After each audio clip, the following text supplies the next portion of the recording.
जी, नमस्कार। आप सबका स्वागत है। ये चौथी कड़ी है हमारे व्याख्यानमाला की, रिसर्च प्रोजेक्ट की। और आज हमारी मेहमान हैं प्रोफेसर अनीता मुखोपाध्याय। अनीता जी को हम सब ने पहली बार उनकी उस किताब से जाना था जब आज हम लोग मास्क लगाए घूम रहे हैं, behind the mask the cultural identity of the legal subjects in colonial Bengal. Anita ji इतिहासकार तो हैं ही, हमारे समय की बहुत महत्वपूर्ण।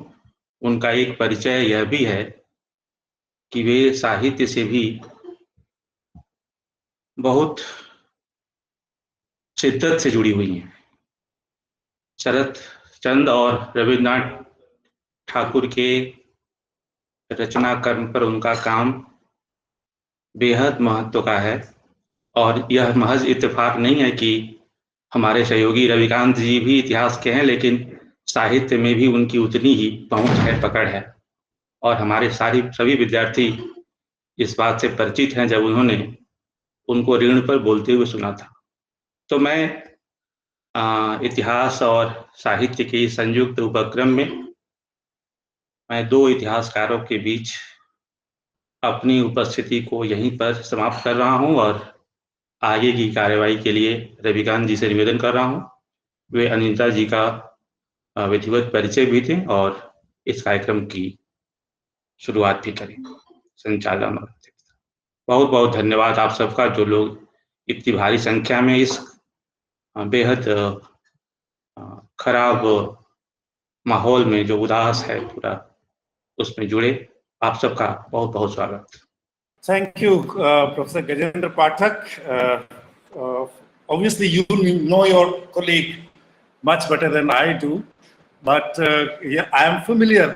It struck me reading her CV that we have met at CSDS and we were discussing possible contribution to Foul Play, which was a CSDS production edited by Shiv Vishwanathan.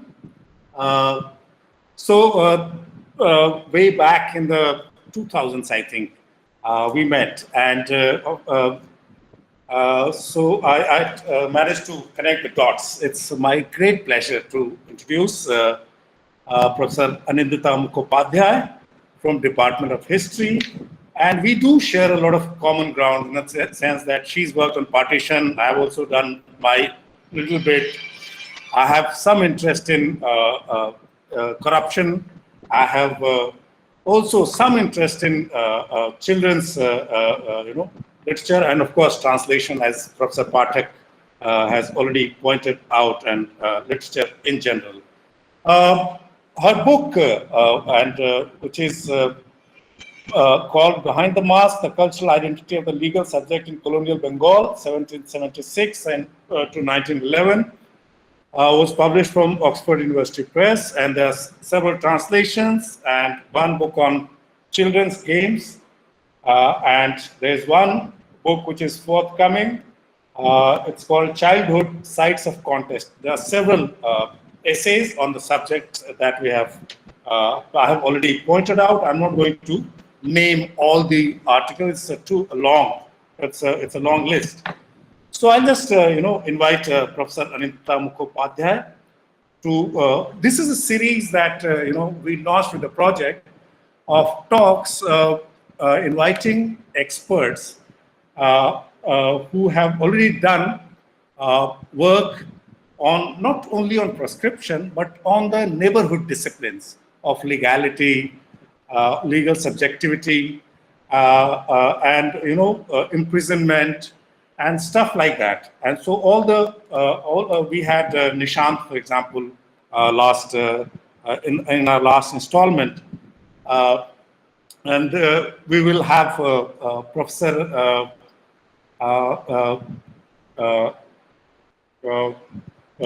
we will have Professor Radha Vallabh Tripathi speaking on prescription in Sanskrit literature in our next installment.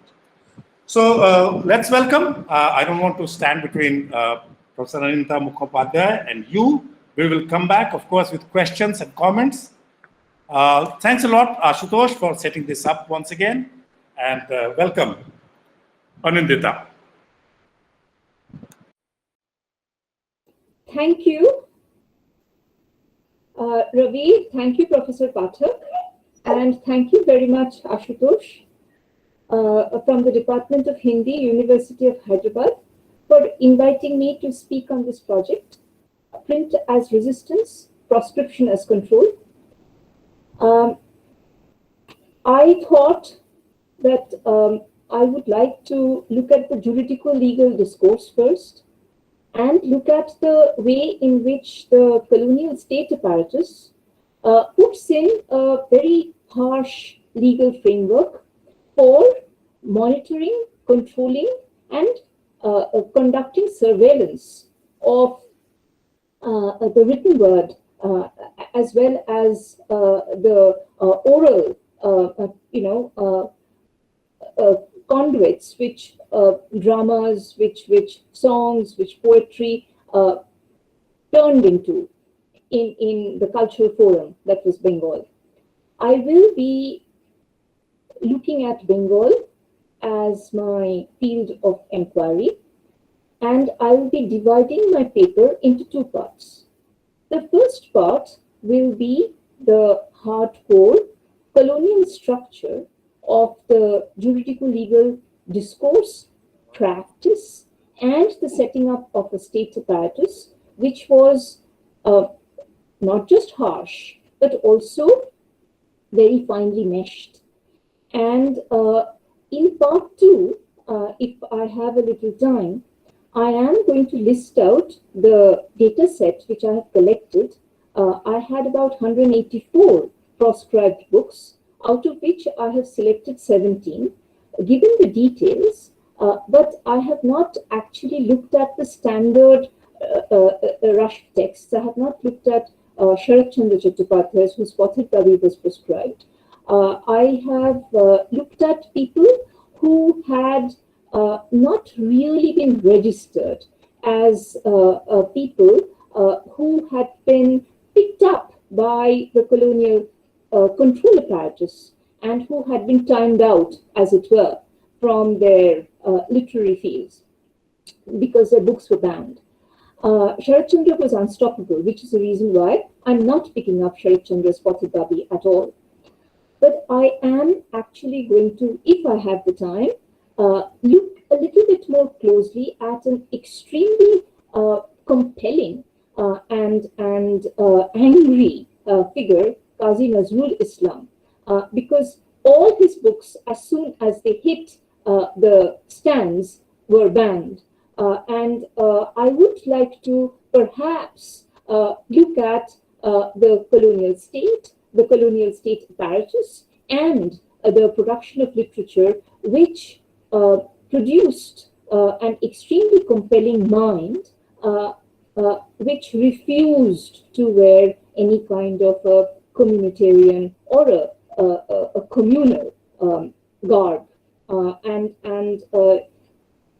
I can only say that Qazi Nazrul Islam stood out for Indian citizenship, stood out for a language of citizenry, which I think is still in the offing, is still in the wings, waiting to enter the center stage. So if I have the time, I would like to look at Juge Bani and see how Qazi Nazrul Islam angrily proclaimed the right to write and the right to be heard, and a state which refused these rights could not be good for any civil society, any thinking person, individual person, an individualist, not a communitarian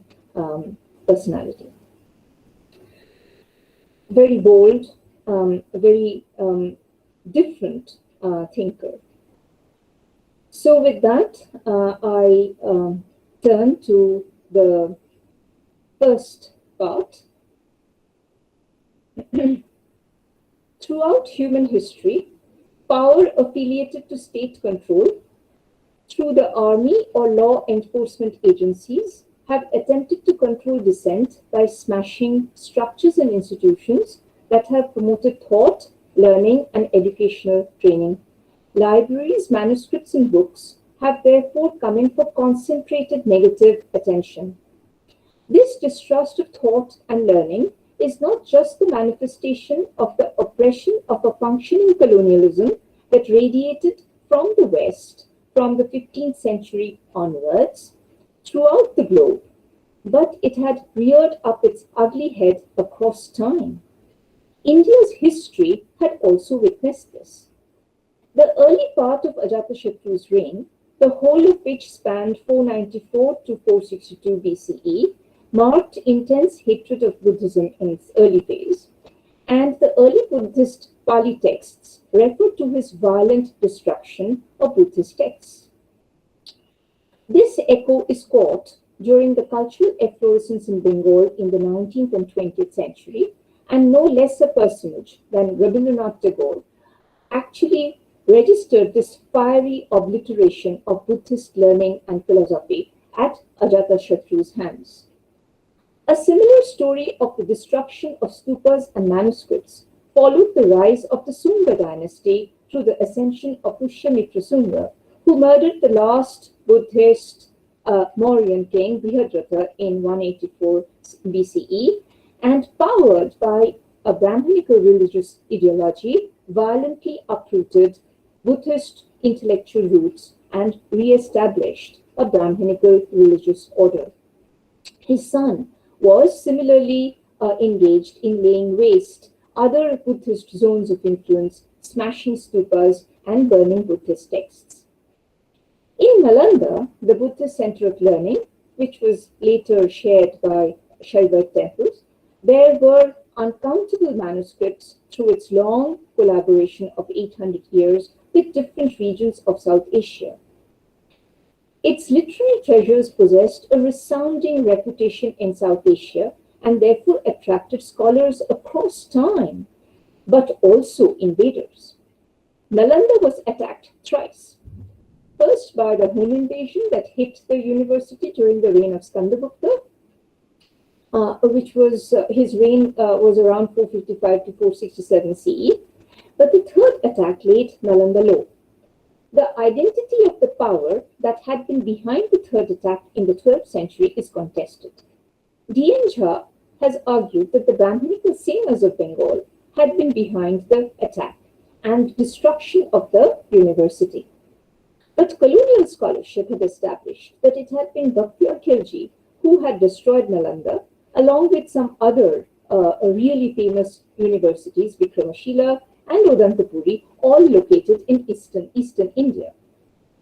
For this view too, there are corroborated data, and many established Indian historians have accepted this second version as correct. However, that may be. My rather standard argument here is that invading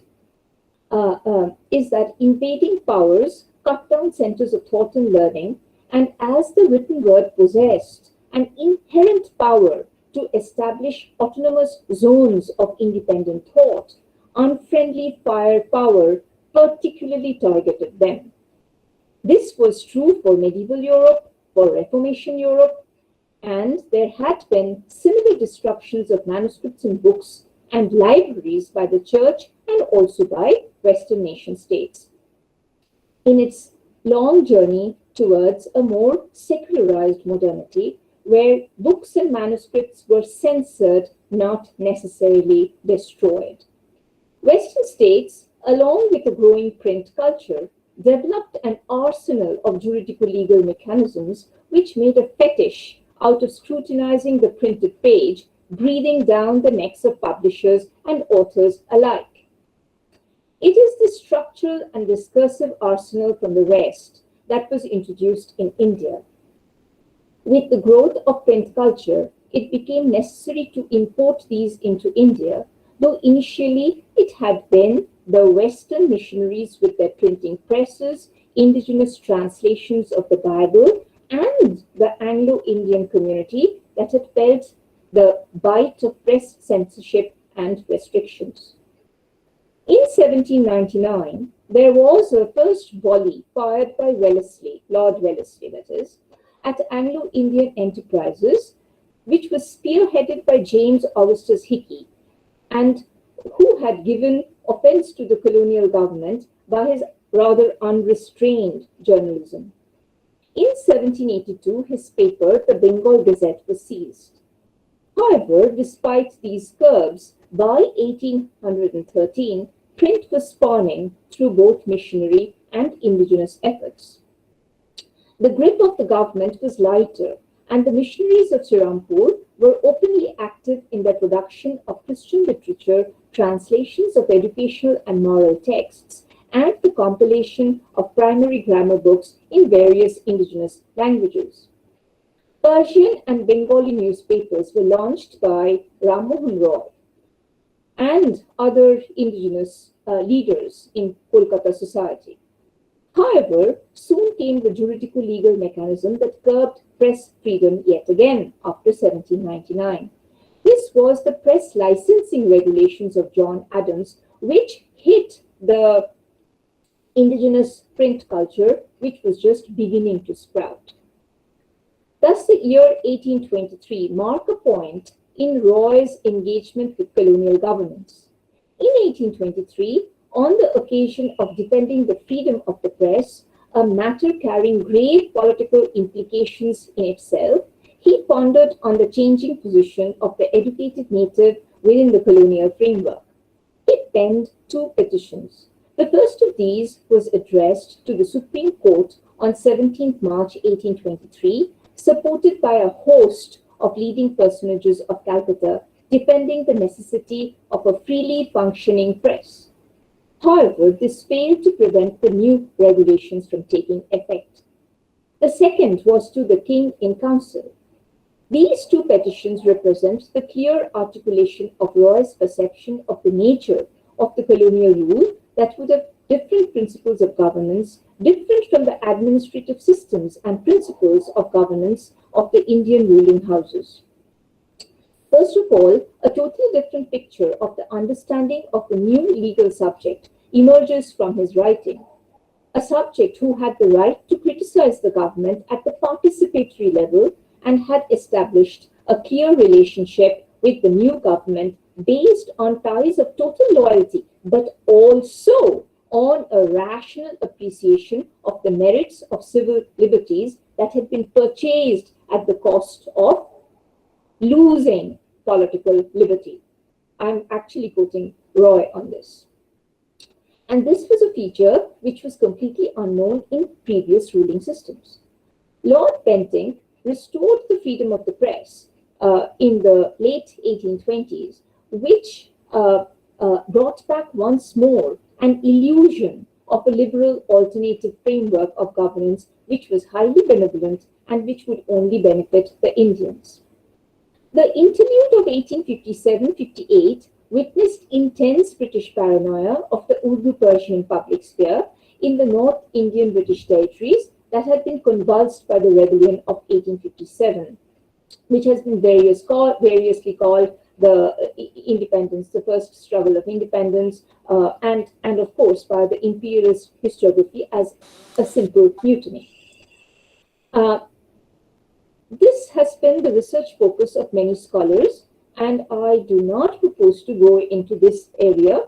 What I want to do, so while I will not directly address this quote-unquote suspicious domain of print culture, what I will point to the heavy juridico-legal arsenal that was unrolled in the shape of the Indian Penal Code of 1860 and the CRPC of 1861, which zeroed into precisely this submerged area of suspicious print. In 1861, the Criminal Procedure Code laid out in section 95. I'm going to be a little pedantic now because these are, I think, very important legislations with very severe implications for the civil liberties of the Indian population. So in section 95, there was a very clear and a very legal frame which gave to government officials the right to declare publications as undesirable, and which could be forfeited, and search warrants could be issued for actually hunting out these suspicious documents and print material. It was, if detected, a punishable offense under section 124A, chapter 6 of the Indian Penal Code. And this was obviously a kind of, I think,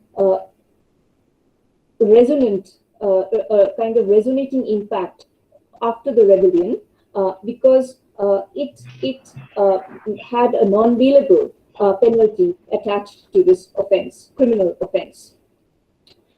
153, 153A and B of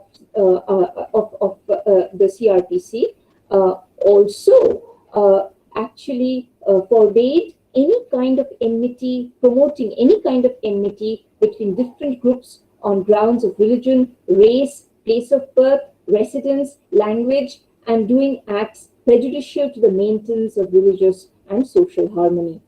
Right? So these are legislations that are being rolled out principally because of the interlude of 1857-1858. The next set of Indian Penal Code sections, 292, 293, and 295A, are also targeting all kinds of, quote unquote again, deliberate and malicious acts intended to outrage religious feelings of any class by insulting its religion or religious beliefs. Any kind of print which had these hidden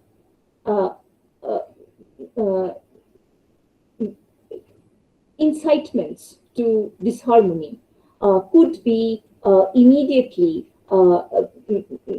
get picked up by a very, very coercive colonial state, which legitimized state violence through legislation. Further, there is a clear provision for the law enforcing agencies to get warrants issued against individuals in order to search premises for such printed matter, premises which are suspected premises. And I again have to underline the issuing of search warrants, because it is a legitimizing state action which uses coercive power, which is legally, quote unquote, legally put in place. Any violation of the procedure of search is part of this rule of law, the ideology of the rule of law, which is an ideology which the colonial state chases with indefatigable eagerness. I quote again from the Act. The state government, by notification, stating grounds of its opinion, can declare every copy of the issue of the newspaper containing such matter, every copy of such book or other documents to be forfeited to the government, and thereupon any police officer may seize the same wherever found in India, and any magistrate may warrant by issuing a warrant authorize a police officer not below the rank of sub-inspector to enter and search for the same in any premises where any copy of such an issue or any such book or other document may be or may be reasonably suspected to be. They are covering all bets. There is not even a crack which can be left open for making a case for leniency, right? Okay, they're literally closing all gaps through these reiterated qualifications of what constituted forfeitable material, print material. And please remember, which is the reason why I did mention the interlude of 1857, 1858.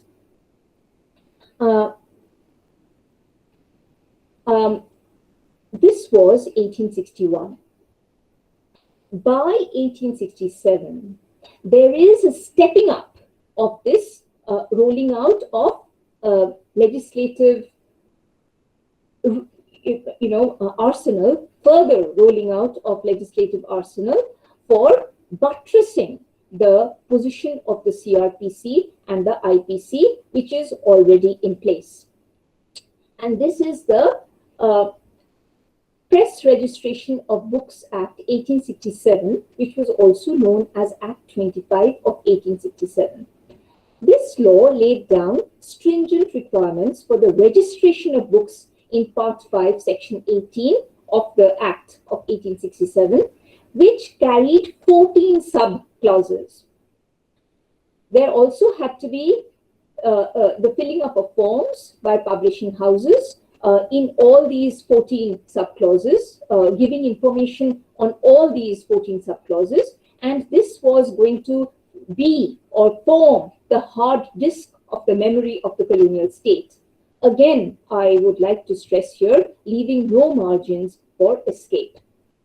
I quote, "There shall be kept at such office and by such officer as the local government shall appoint in this behalf, a book to be called a catalogue of books, printed in British India, wherein shall be registered a memorandum of every book which shall have been delivered pursuant to clause A of the first paragraph of section 9 of this act." So, this is a self-referential pointing back to the clause 9 of the first paragraph of the same act, 1867 Act, which is defining the legal,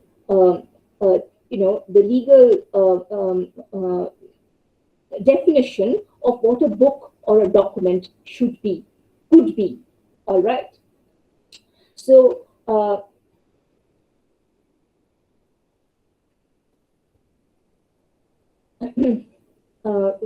we will just see the sub clauses in a little bit, but the books shall have to be delivered in a set of 2 to the magistrate or whoever is the officer, indicated by a public notice. I'll come to these public, these public gestures, right, of the colonial state apparatus and the constant reverberating claim of governmental transparency, right? We have to do this. Please be with me. And there is therefore this extremely demanding requirement, which requires that the press or the publisher render to the government 2 copies in exact form as other copies which will be sold to the public, and whether it is lithographed or printed in British India, whether it has got all the maps, whether it has got any other material, loose-leafed material, everything, including the finished product, including the color, including the shape of the book, all these will have to be provided in great detail, and the books themselves will have to be rendered to the place and the officer as as the local government deem fit. Okay, and it cannot be done at governmental expense. It has to be borne by the publisher. Further, there's a time frame to this.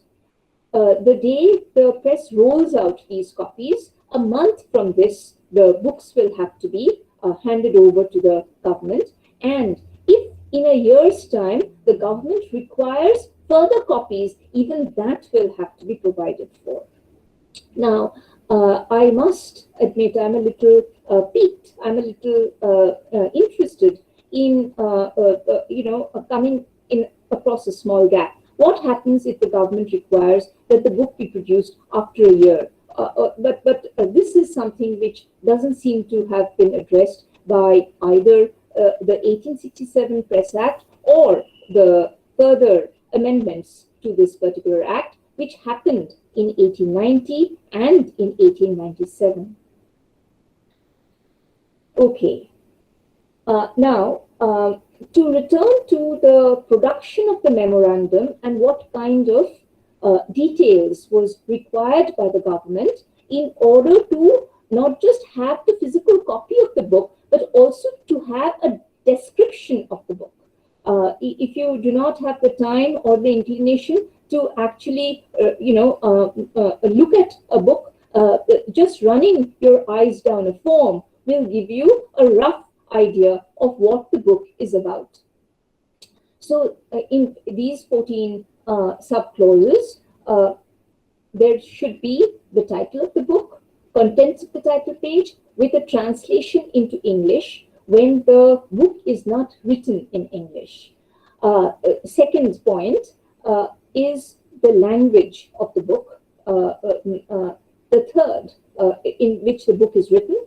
The third, which is the name of the author, translator, or editor of the book. If it is a part translation, if it is a part edition, even that has to be entered. Fourth, there has to be a subject description of the book.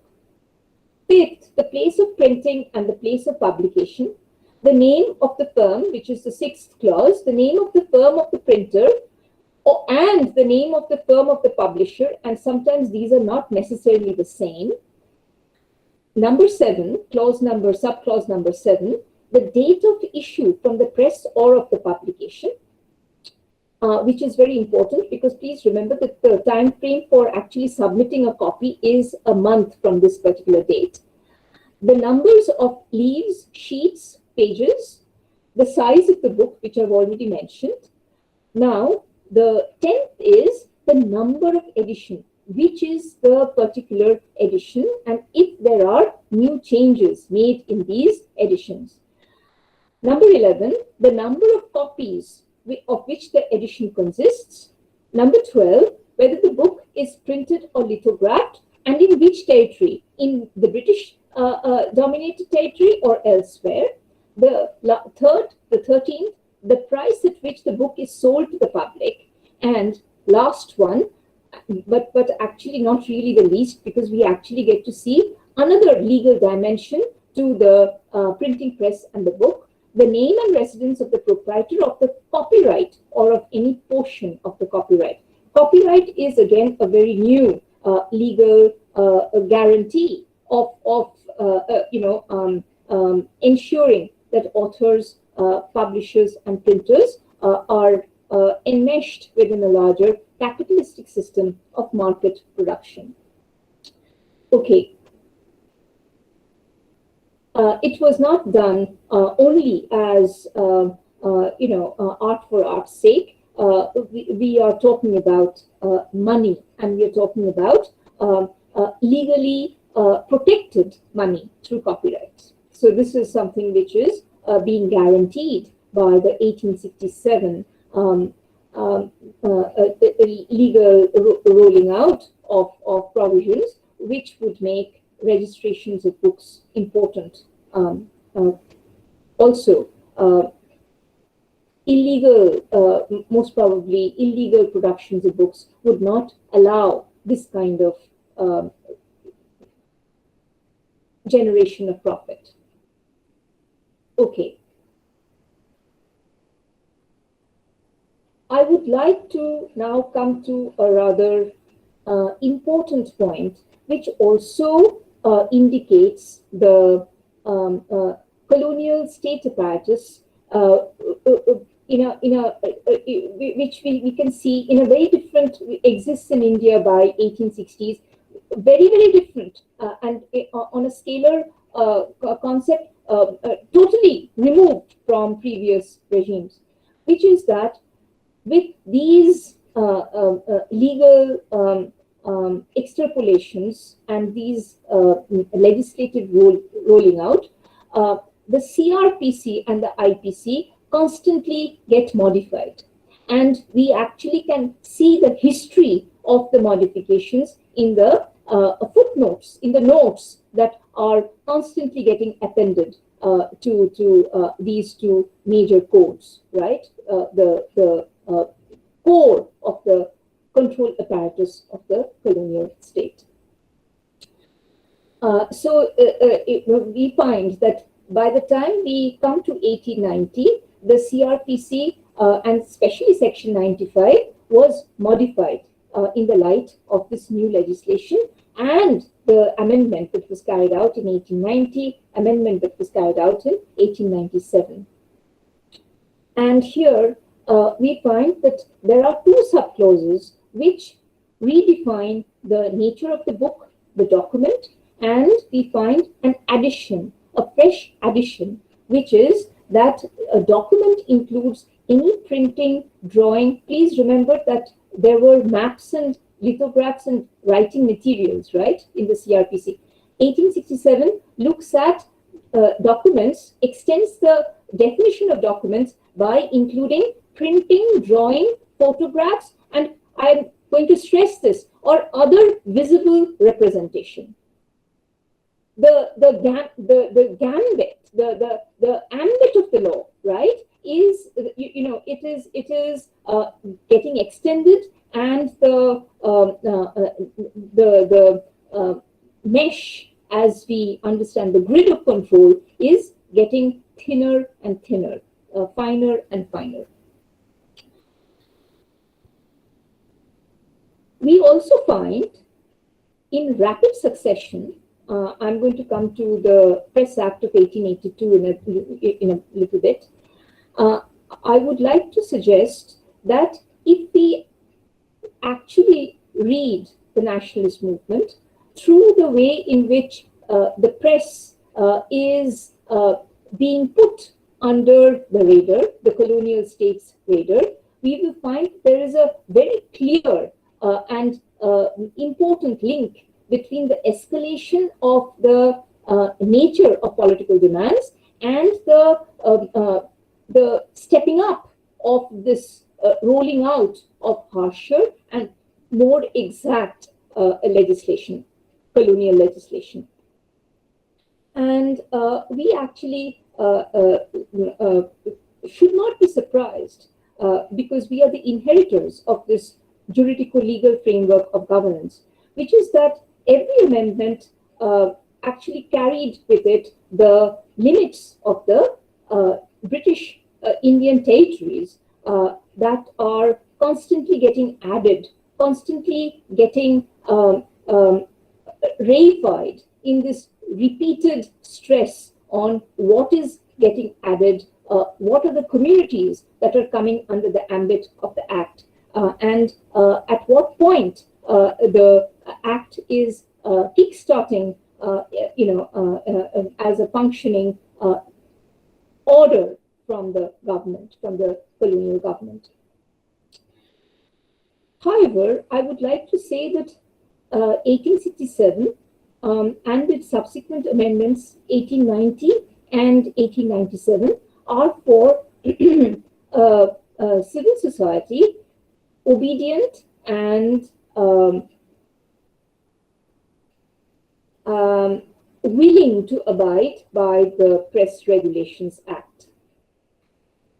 However, the simmering discontent that is beginning to manifest itself from the 1870s, 1880s in mild political demands but which actually assert the right in the same cue that Roy had indicated way back in 1823, the right to criticize, the right to participate in the governance of Indians by Indians, right? Okay, so this is a very important point of a constitutional appropriation of the language of self-governance, right? Okay, which is also the grammar of citizenship. This is part of the national movement. People have worked on this. I'm just reminding you that there is this very important grammar which the moderates actually, despite their later, devaluation, if one understands it that way, by extremist and radical politics, even then, this particular period is the learning of a new language, of a constitutional belongingness, location within the new language of citizenship. And this was disaffection, quote unquote, right? There was growing disaffection.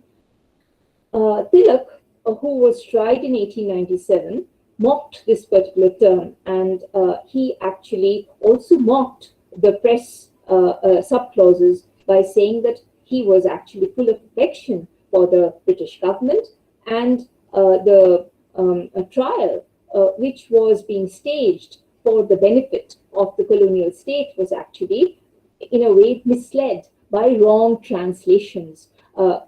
Obviously, he is very much privy to the kind of legislation that had been rolled out from 1867 onwards, right, where translation of the non-English,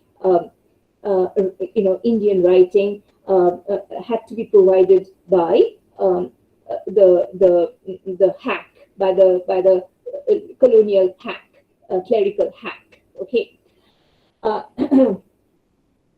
but the colonial government obviously felt that people like Tilak, who understood the language of law, the grammar of citizenship, the notion of civil rights, civil liberties,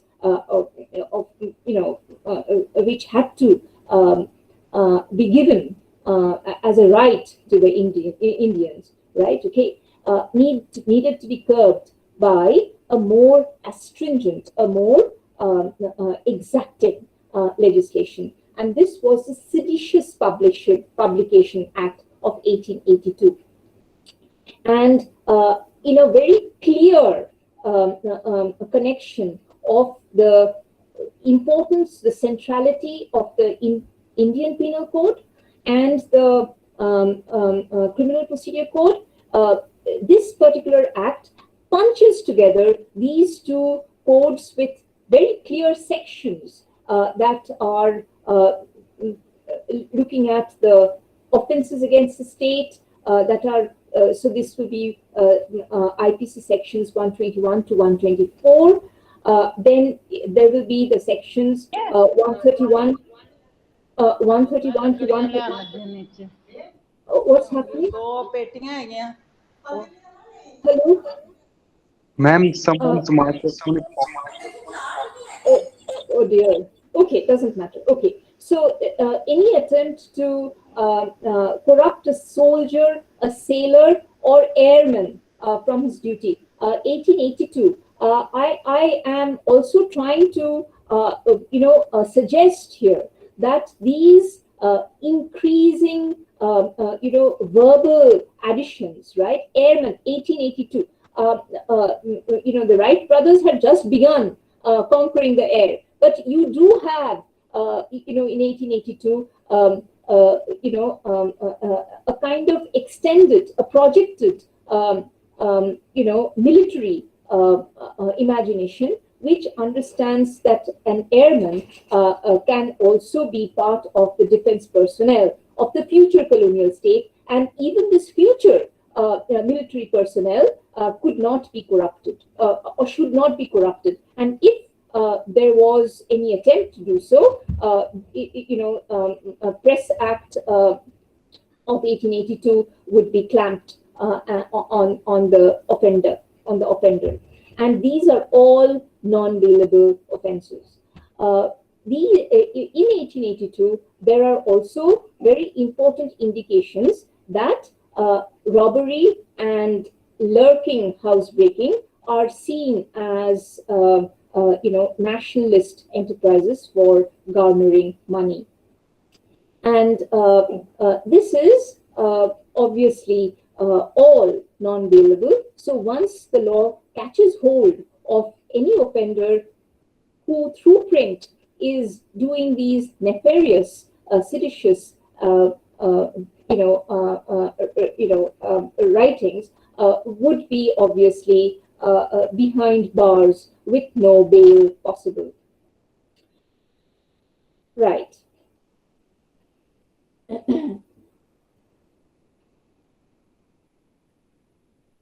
Right, okay.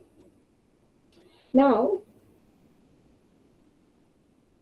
there is in 1882, for the Seditious Publishing Act, another very important clause which makes all newspaper presses and publishers and publishing houses to provide security for the copies that will have to be given to the magistrate or the senior officer, which the local government indicates as the appropriate authority who would collect the money, the deposit that is, as well as the copies of the book or the printed material. Right, okay. Now, there is an added proviso, right, okay, which actually indicates that this was done with a very important penal clause, at the very outset. It's almost like the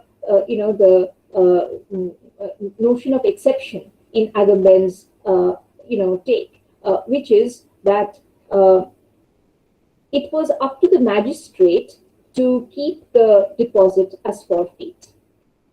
And this was actually a personal decision of the magistrate. This was part of the price that you paid for being brave enough to run a press, a publishing house, or to be a publisher in colonial India.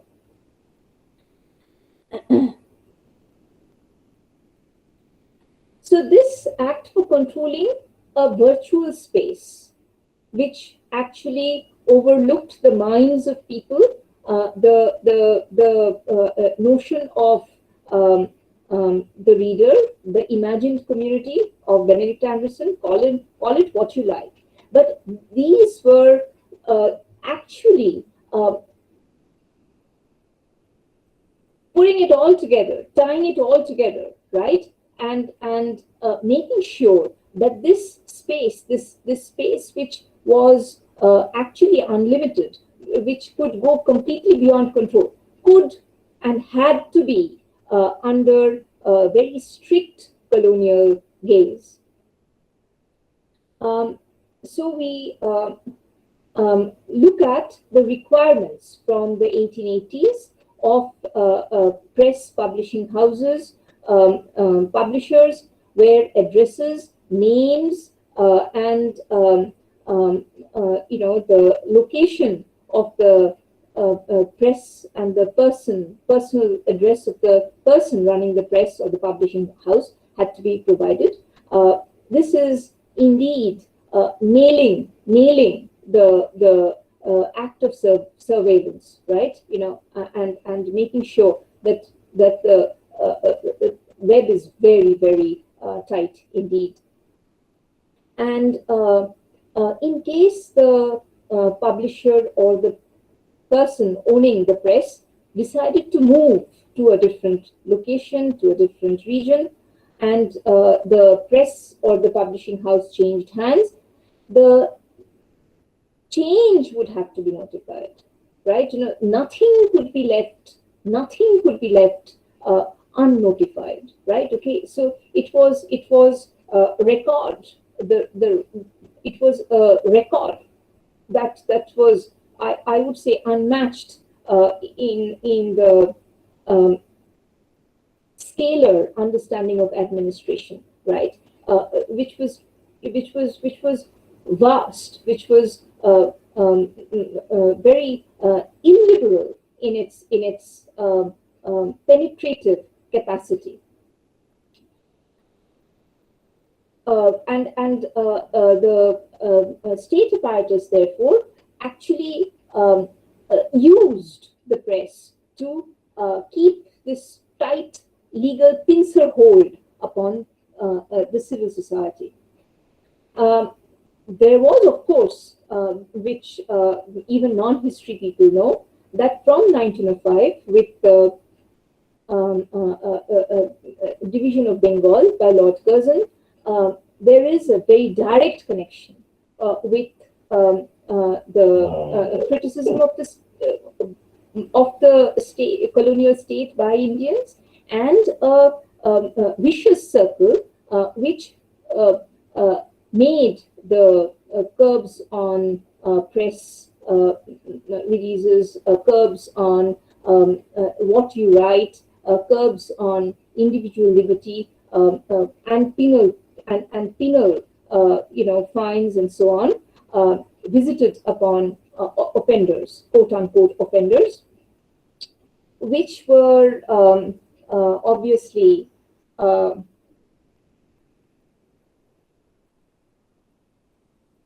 very deeply connected. The parallel legal maneuver concerned the proscenium, which also came under the colonial radar as literary depictions of the consequences of British rule began to reverberate on the theatrical floorboards. And this was followed quite quickly by Act 19 of 1876, or the Dramatic Performances Act 1876, which also required the stringent provisions of details of theatre halls, of public performances, and the government reserved for itself to consider, I'm going to quote from the Act, to consider expedient to prohibit public dramatic performances which are scandalous, defamatory, seditious, or obscene.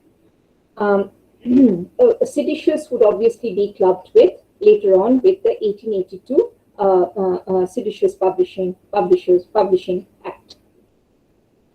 Okay, now we come to part two. I don't have too much time, but what I will do is I'm going to just very quickly outline how I have developed part two, and at what point I would like to bring in Qazi Nazrul Islam as a member of a community which has been on the receiving end of the heavy arsenal of colonial legislation, but who is resisting and also at the same time integrating within a larger reading of Indianness. And his language of citizenship, which comes with very powerful poetry, but also with very powerful prose, is recognized as very evocative and provocative Indian, verbalization of right to political liberties and individual right to political liberties. And we see that it is Qazi Nazrul Islam's books, as soon as they are coming off the press, within almost a month, I mean, they just have to notify, and the book is almost immediately banned. 1922, you have Yuga. 1924, you have Vishedhwa. and it comes out and it is banned. Same with Yuga, and the last, in 1931, there is another set of poems which comes out in 1931 and is banned almost on the dot of the completion of a month. Right. Now, I'm sorry I took such a long time outlining the legal penal apparatus of the colonial state, but there is a point which I think is important, that, and the point that I will be making is, this is the hardcore, structure which underlies the entirety of British territory, right? Okay, so therefore, it is important to know how different regions would fit into this, steel frame of harsh penal legislation.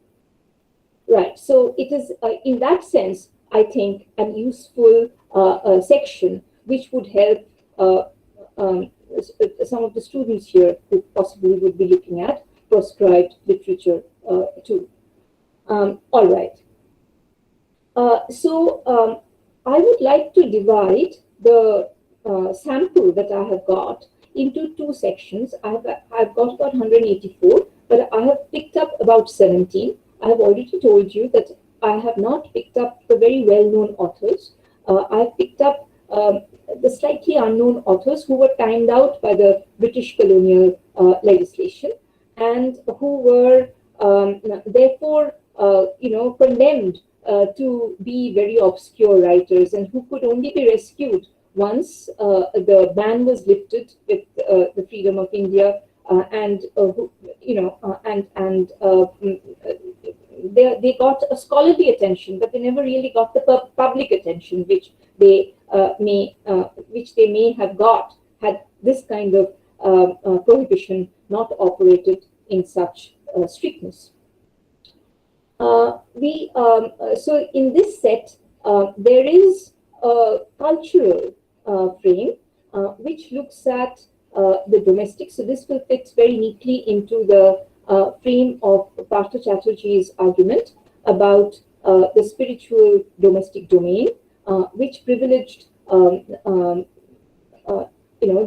new woman and positioned the new woman in this modern frame, and the public sphere, which was going to be the field of action for the morally charged citizen subject, who would obviously be male and who would be cognizant of the grammar of constitutional rights, constitutional liberties, and who would obviously be scribbling in the public space to make the conviction, this individual conviction, become a collective consciousness of individual rights.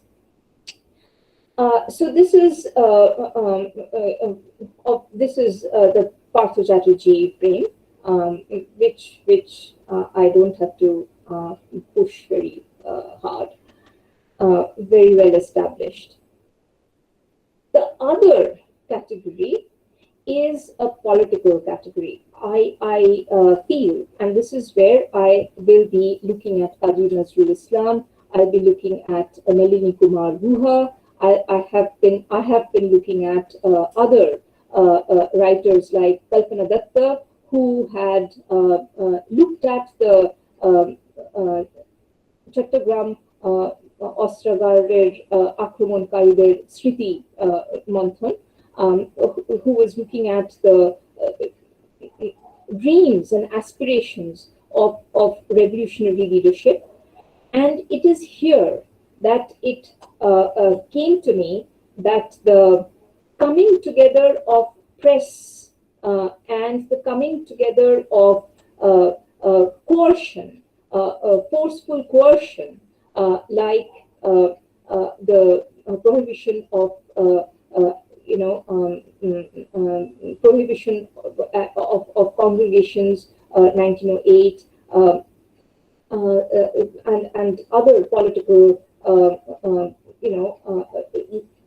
non-literary, shall we say, the power of the colonial state is reflected in these, arsenal of harsh regiments, Defense of India Act 1915, which is a multi-fanged act, followed quickly by the Rowlatt Act, the Gunda Act 1923.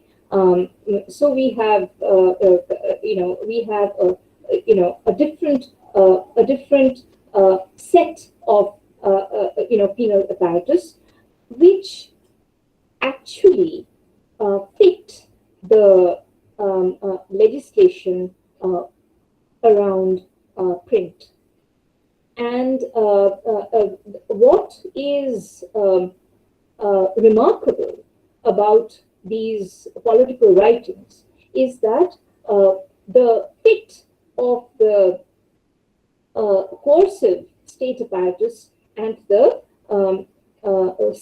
censorship of the state apparatus frame a kind of Hannah Arendt-like understanding of homelessness, right? Of statelessness and the birth of a totalitarian state, right? Which, under the rhetoric of liberal, rule of law, actually turns into a totalitarian state and strips the Indian citizenry of human dignity, of civil liberty, in the name of securing the territorial integrity of the colonial position. I would like to push this point a little way forward. One of our students in the history department, Srijan Sangeet Mandal, had put together a very sharp thesis on the illusion of the freedom of speech. And he actually titles this as an illusory freedom. And he looks at the colonial state apparatus, the colonial legislation of and around the prohibition and the capping of free speech. And he looks at the birth of the Indian Union, which has a similar paranoia about the freedom of speech, which is hemmed in the Constitution, again, in a kind of preempted state of exception. And I would like to take Srijan Sangeet's argument and apply it to the language of citizenship, which from Kaji Nazrul's or Nalini Guha's understanding of individual civil rights is always jeopardized, is always bracketed, and the integrity of the the larger union is kept in mind. The territorial security is kept in mind, and we find similar rationale operating on press censorship, which is actually being held up by a coercive legislation as well, which is obviously in clear continuation of the colonial rationale. I'm sorry, I must have taken a lot of time. I thank you very much.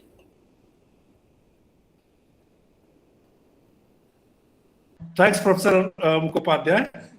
Initially, we had some complaints, and I also could not follow the speech for some time.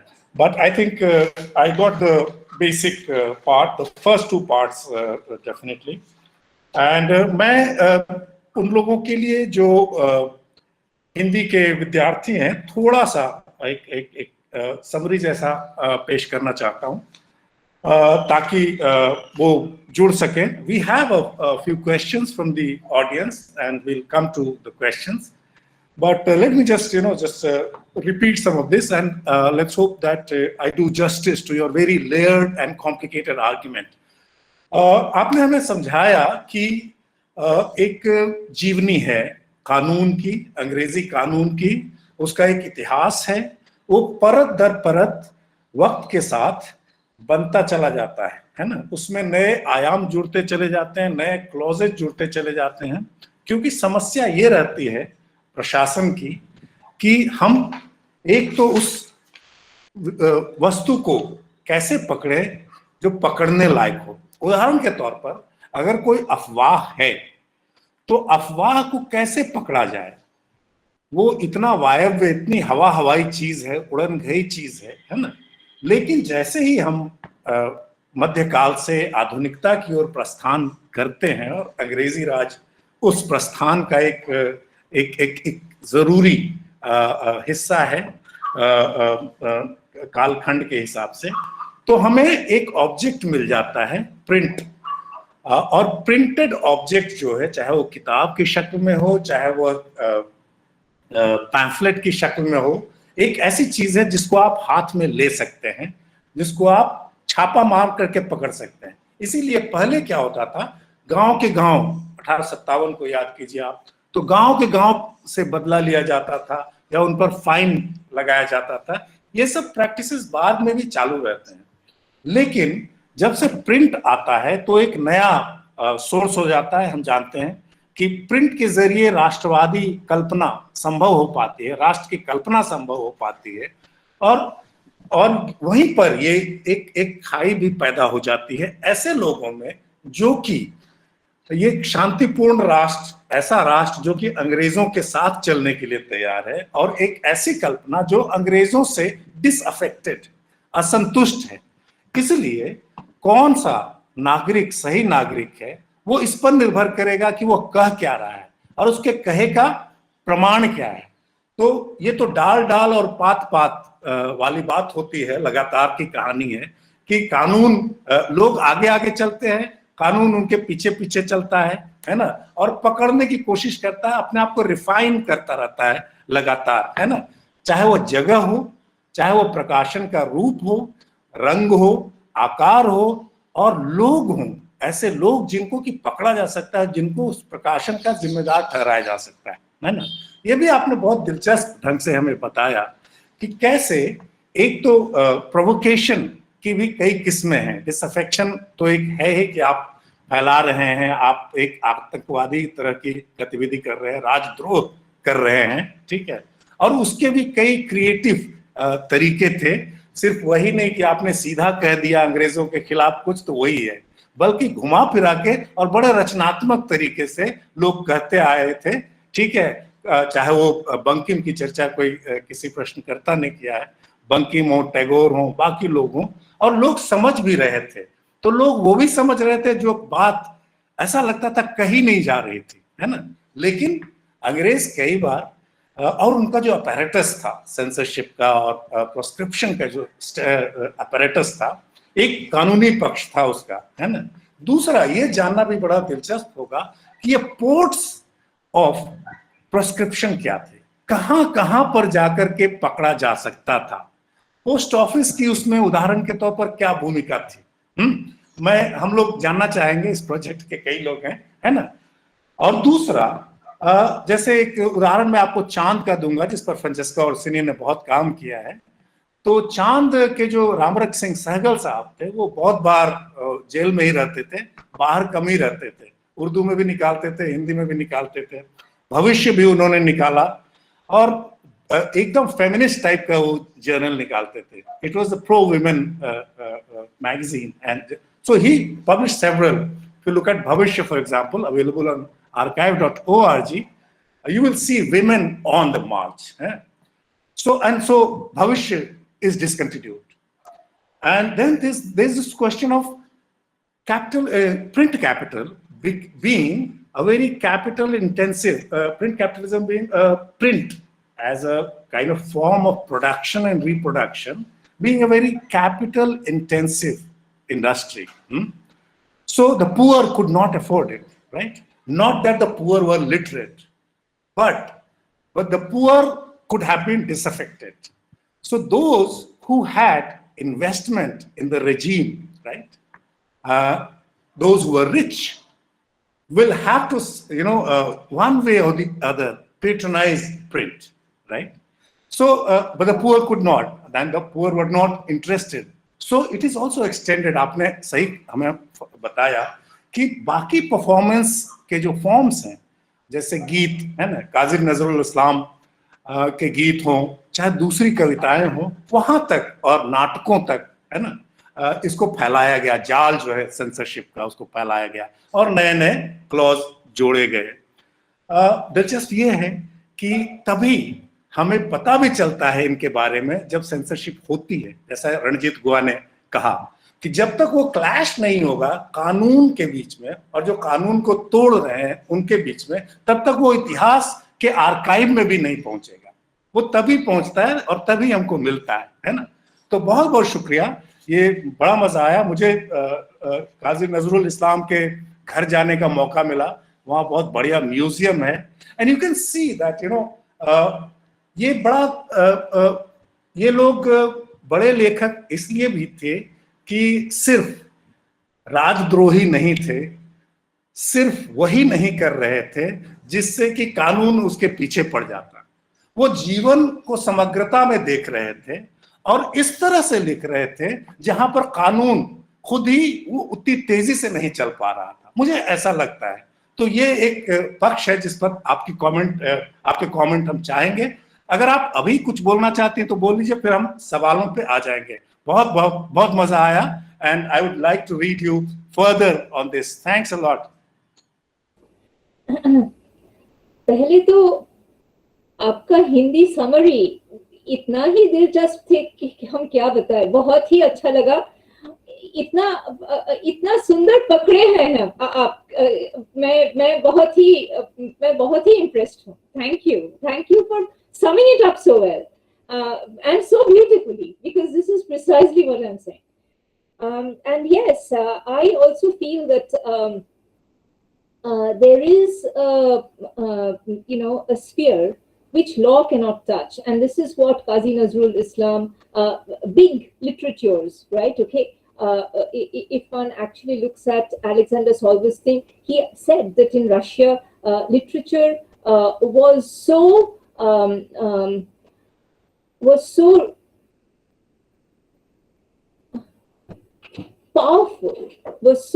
powerful that the life of the new nation quickened. It sort of became quicker, right? It quickened. It got quickened would also mean that there was a intellectual pregnancy, if you like, right? It's a quickening of life. And I feel that Nazrul is one such person, literature visionary, but also a modern citizen who was framing Indianness, location within an India which even today we cannot touch.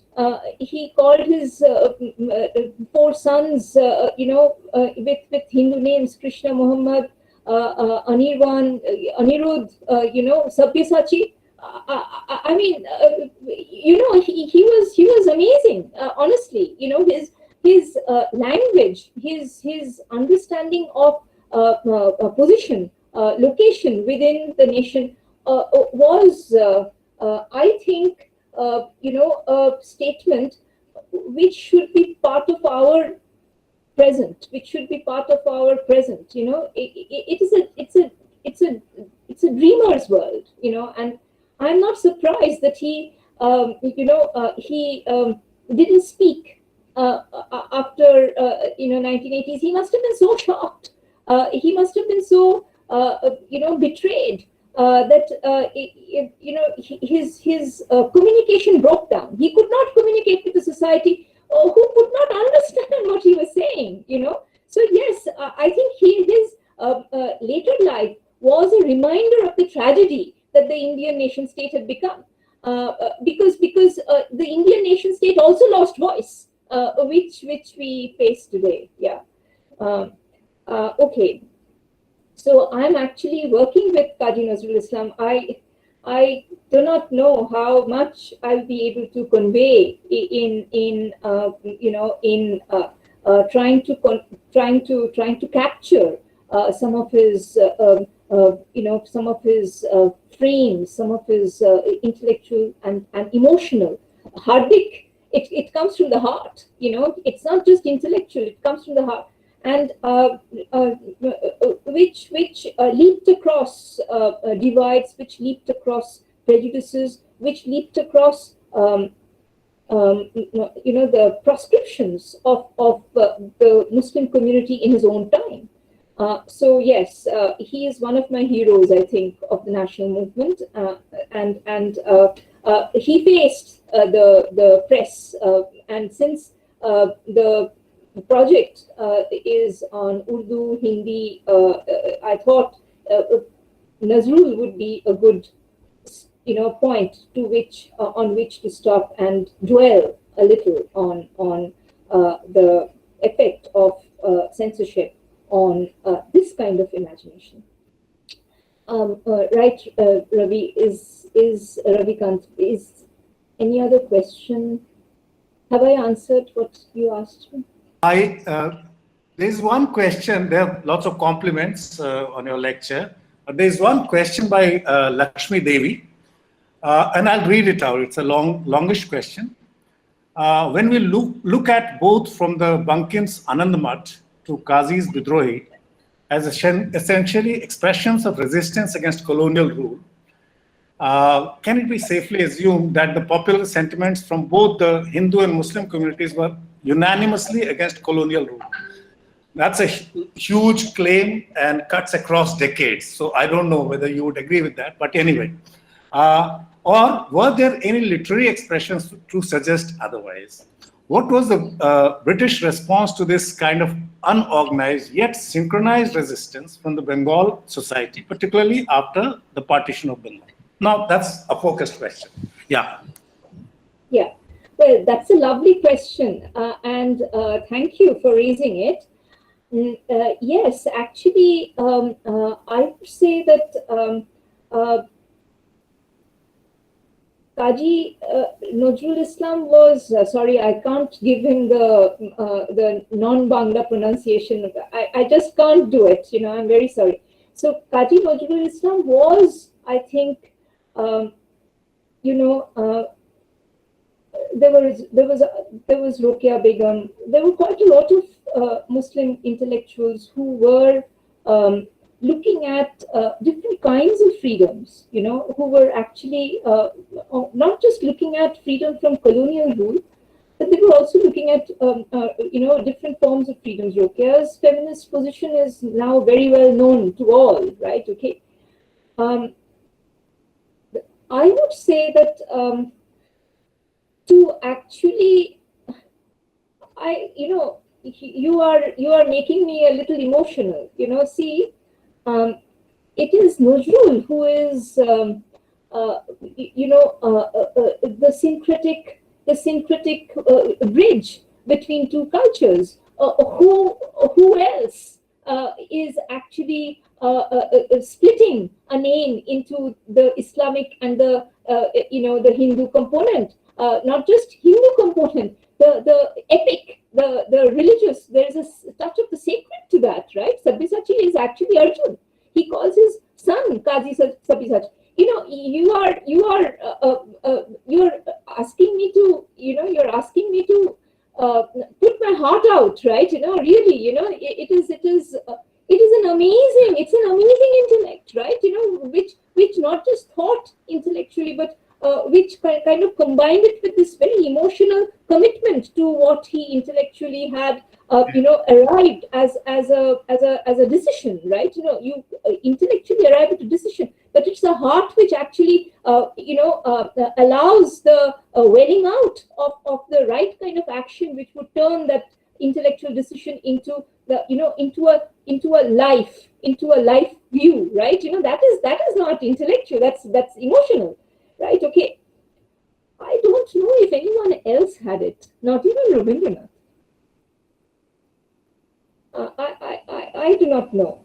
To be so hurt that you lose speech.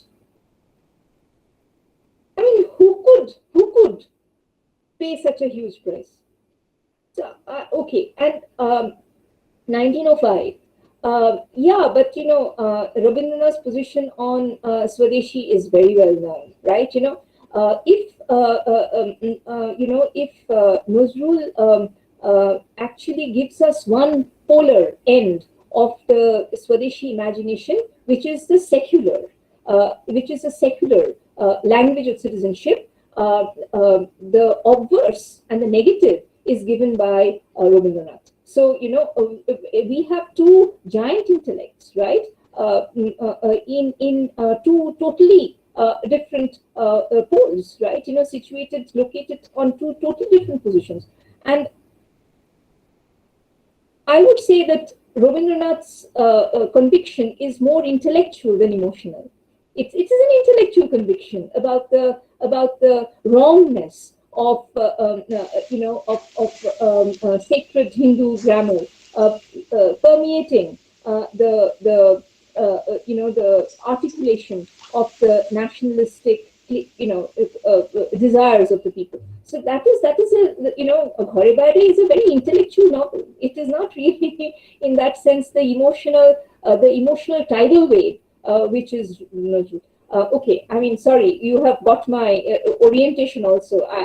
That's I would say that we need a little bit more of Nazrul.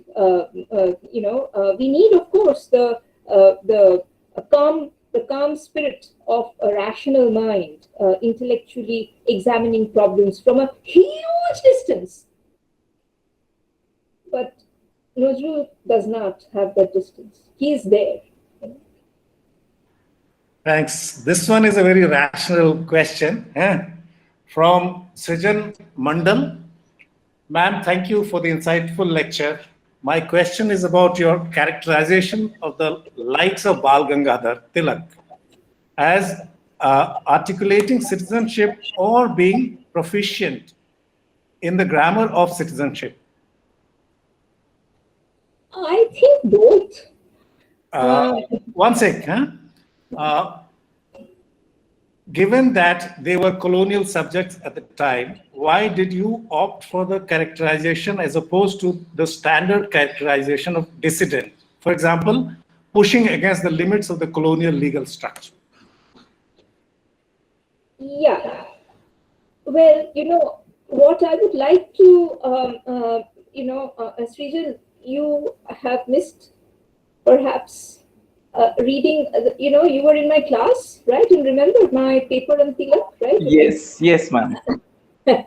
Yeah. So while I'm a bit lazy like you, right, I also don't really turn whatever I write into print. Right? I just write and I forget, right? I teach in class and then I kind of let it be, right? Okay. But the thing is, it is actually a huge statement because he positions himself as the subject who holds the British state in affection, and he splits the notion of affection and disaffection in a literary twist, right? So he is actually demonstrating to the British court, right? Strangeman, he's demonstrating that he is as slippery in legal logic, in legal parlance, right? Who could play with words and who actually could give lessons to the British legal apparatus in the dexterous management of the legal logic, right? Which has no truth in it, right? So he is, in a way, I would say, he is resisting. He is mockingly, assenting to be part of the British Empire. Okay, So there is a lot of mockery, right? There is a huge amount of mockery here, right? Which is refracted through the very clauses which the acts put in place, and he's turning the colonial state's gaze back upon itself, right? You have said translation of literary works, right? Okay, but the translations are wrong.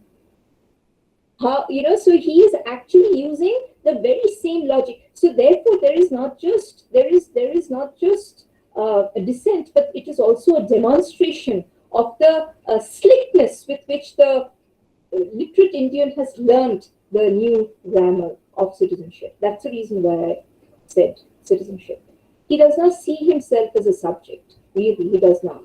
And I have used your argument, right, to extend to project my own argument in a similar direction, right? So your argument is, I think, a very valid argument, right? But there is a protection of the security of a territorial order in the colonial state, which is appropriated by the Indian Union after 1950. That's a perfectly valid, academic position. I'm taking your position, actually.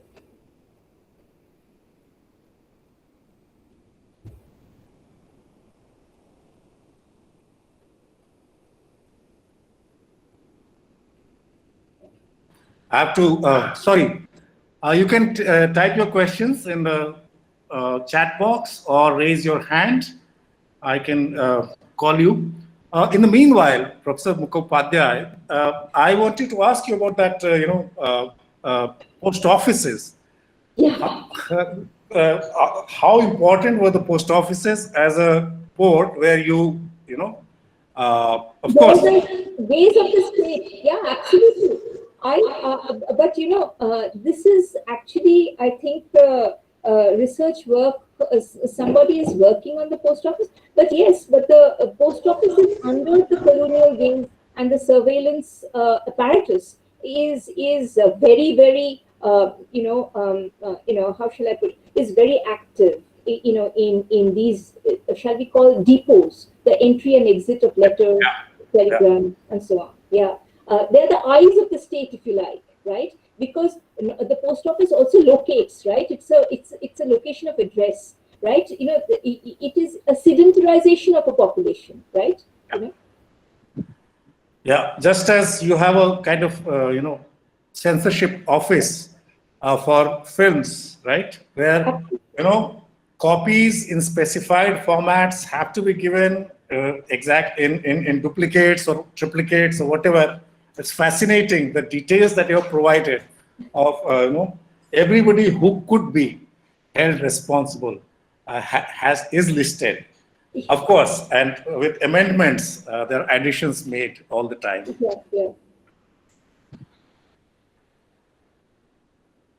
Do you see more questions in the chat box?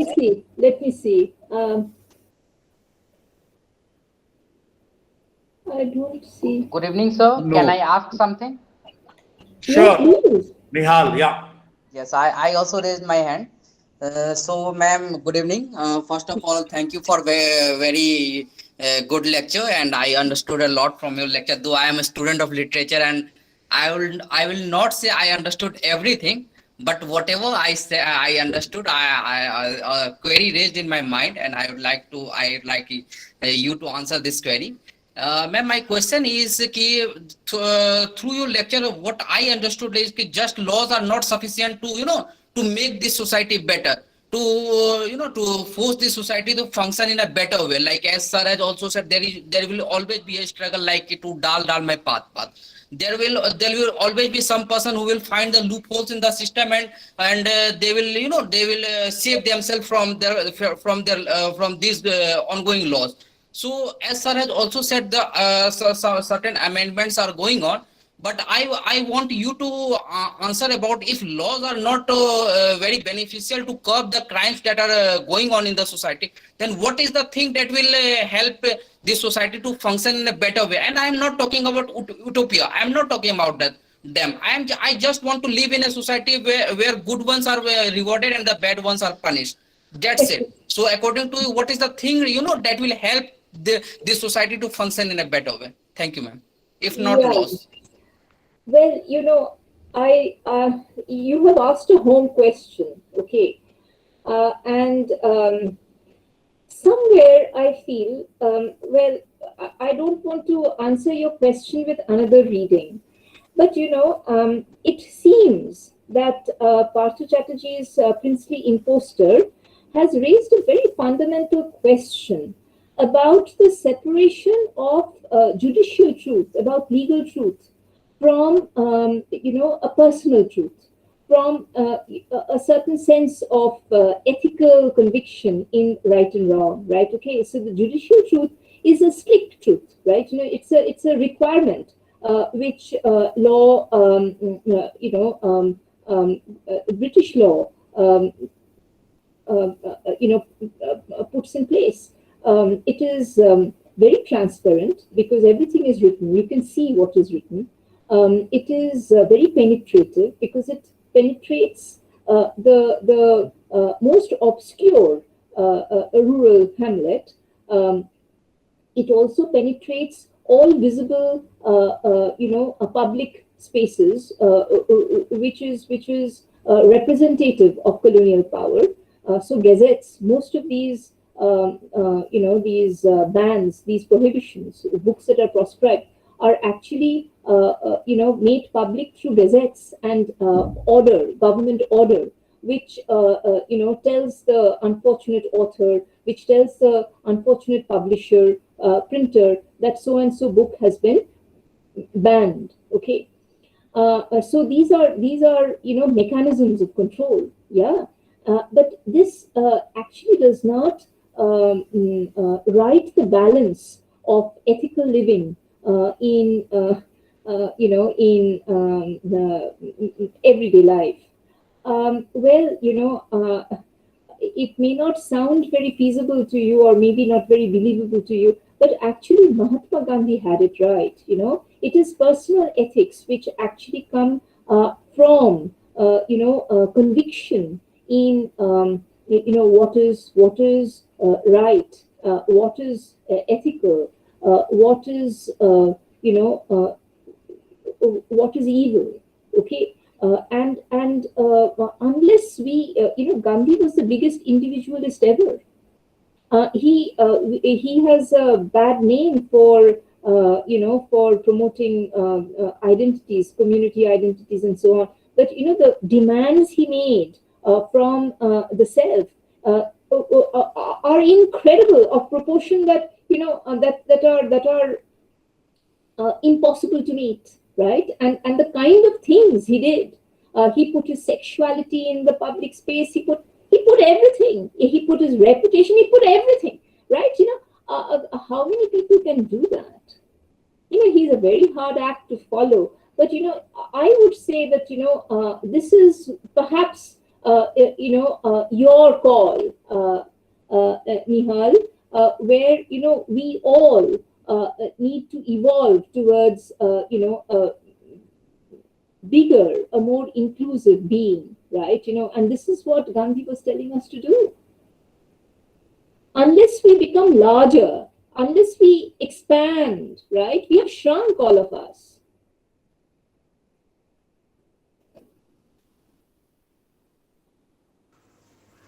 Yes, ma'am. Agree to most of your points. Thank you so much. Okay. Yeah, hi. I have a question. Shall I? Sure. Yeah. Hi, ma'am. Thanks for the lecture. And again, it was really wonderful to see you in action. And my question is regarding your position on rule of law.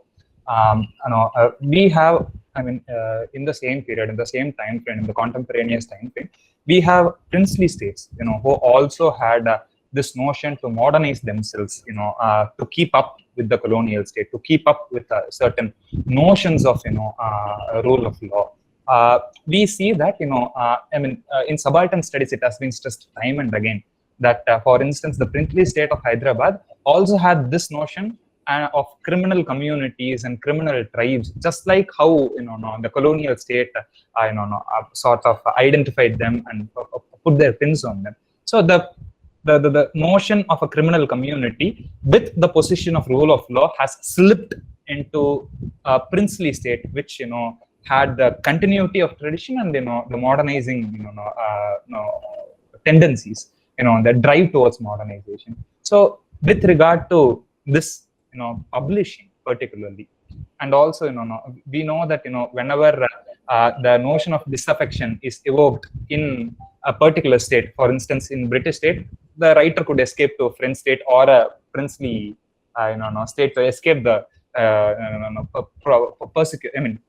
prosecution of the colonial government. Now, how does this rule of law and this notion of disaffection slip into princely state, and what were their position on publishing, rule of law, and so on? Yeah. Well, Bharti, I don't want to take credit for the answer. A student of mine who is in Ahmedabad, he is teaching there, is actually working on precisely what you are asking. Also, Nandita has been working on princely states in Rajasthan and looking at how the colonial state apparatus and especially its methods of governance, right? It's deployment of these apparatus in making governance easier, right? Was being adopted by princely states. So Abin is also looking at Mysore, and he's looking at how the rule of law as ideology of control, ideology of state apparatus is being picked up by the elite sections of the society, and he's working on the gap between the between the elite sections who are beginning to replicate the colonial state apparatus and the people, right? Which is also true for British India as well. But because princely states are smaller, right? It is more easily mappable in that sense. But the people, they're not really convinced about the apparatus of the state, about the toting of different kind of ideology, or the juridical apparatus of courts and trials, different kinds of trials, right? And he is showing how even in the 1830s, 1840s, while enumeration from the statistical point of view has been adopted by the small princely state, people are still dragging their feet about trial by what is it called? Just a minute. Ordeal, right? Okay, trials by ordeal. Looking at different ways in which truth can be established outside that of